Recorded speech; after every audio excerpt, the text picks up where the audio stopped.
Do y'all see the double donut burger?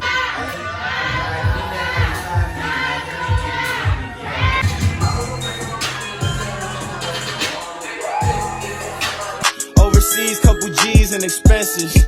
Gotta get it, I've been different since the entrance. So living overseas isn't perfect, right? I know a lot of times we don't really talk about the downsides of living overseas, and the last thing I want is for you to think that there are absolutely no negatives to living overseas, because there are pros and cons to everything. So today we're gonna go to Dong Tang Beach, which is right up by Pratamnak, and we're gonna talk a little bit about some of the negatives that you may face while trying to live overseas. So let's go. How you feeling right now? Say it how you say it. Show me how I look in your heart. Better look amazing. Better look amazing. Better look amazing right now. Say it how you feeling right now. Say it how you say it. So first thing is going to be language barrier. Now, a lot of countries are not English speaking countries. There are some that are English speaking countries, but a lot of countries are not English speaking countries, and you may go to some places and not a lot of people know English. There are a lot of places out here where you are going to have to invest in the language if you really want to have full experience living in that place. So that is going to be one challenge that you are going to have to overcome if you want to live overseas. Big money, little money, whatever make your day sunny. I'ma get it how I want it. Turning 50s into hundreds, turning hundreds into G's.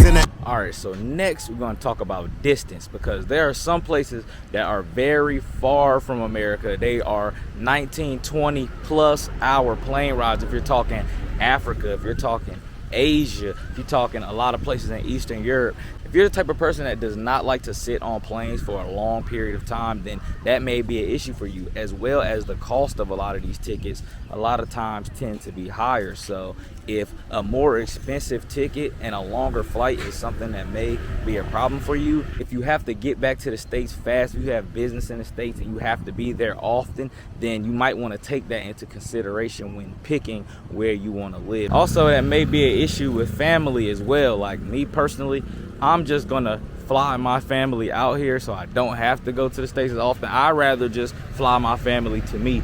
But I know that everybody may not want to do that. So that is another thing you got to consider with the distance. And if you decide you still want to live somewhere that is a great distance away from the States, then you just have to understand that you're going to be spending a little bit more money and you're going to be spending a little bit more time to get back home. So that is an obstacle that you will have to overcome as well.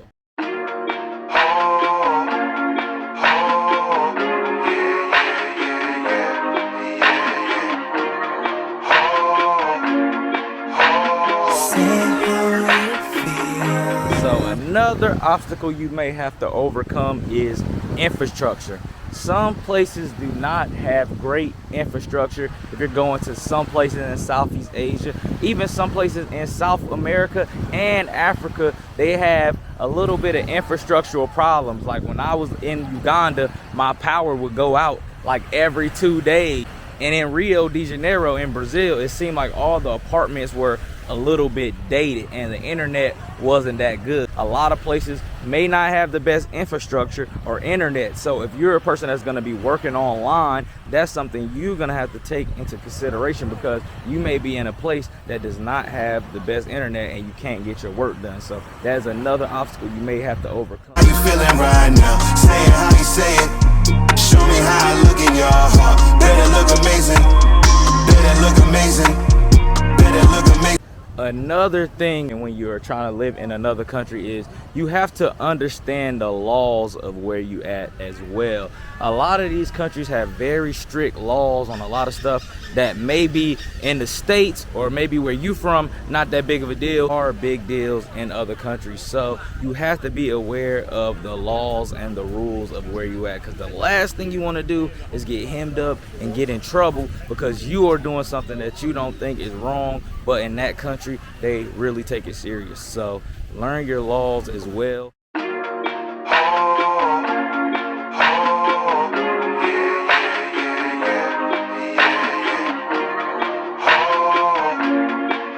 Last but not least, we're going to talk about culture shock, because all of these things combined is going to equate to a culture shock that you've probably never experienced before, and you're going to have to take it all in. That's going to be your biggest challenge while trying to move overseas, is taking in the culture of where you are and trying to leave behind the mindset wherever you are from in the States, because wherever you go, all these places are very different than being in the United States, and your biggest challenge is going to be your ability to adapt to where you are, and just remember you're a guest and represent yourself well while you're in these countries, and you'll be okay. All in all, man, there's pros and cons to everything. One place might be close to the States but may not be big on English speaking. One place might have English speaking but may be very far. It's just all about you finding a middle ground that works for you, and I'm pretty sure that you can figure it out and you'll still have a good time regardless on where you decide you want to go live overseas. I just wanted to give y'all this because, you know, a lot of times we don't talk about the downsides, and I wanted to tell you guys some of the things you may encounter on your journey of trying to live overseas. So hope y'all enjoyed it.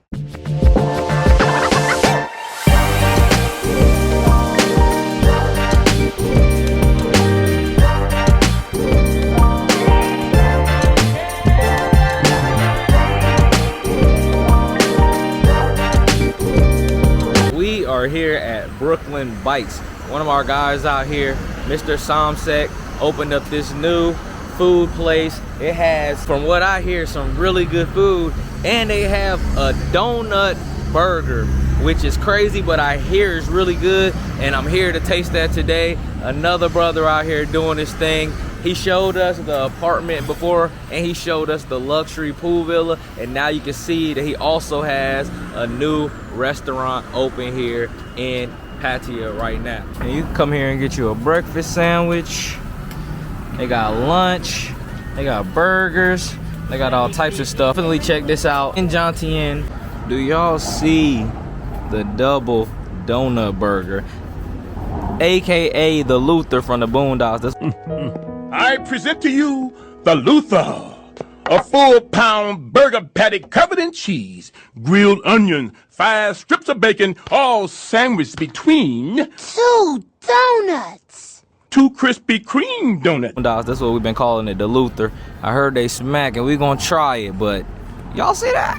All right, yo, that sandwich was really good. I'm not even gonna lie. It was like, the donut really wasn't that sweet. It was sweet enough, but it wasn't to the point where it made it crazy. So that was a really good sandwich. I'm gonna give that a straight 9 out of 10. We're going to Hua Hin tomorrow, so I'm about to get some clothes. I'm gonna show y'all a little bit of the shopping, show y'all where I caught my clothes.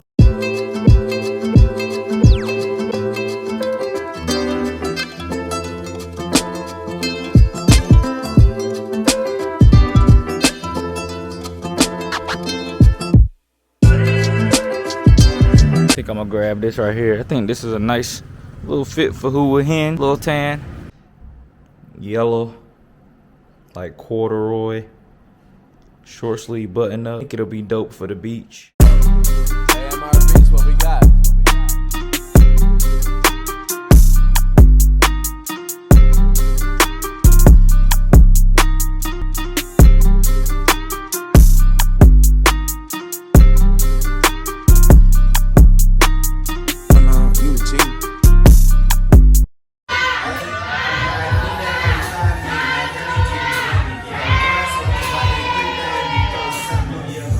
Overseas, couple G's and expenses. Gotta get it, I've been different since the entrance.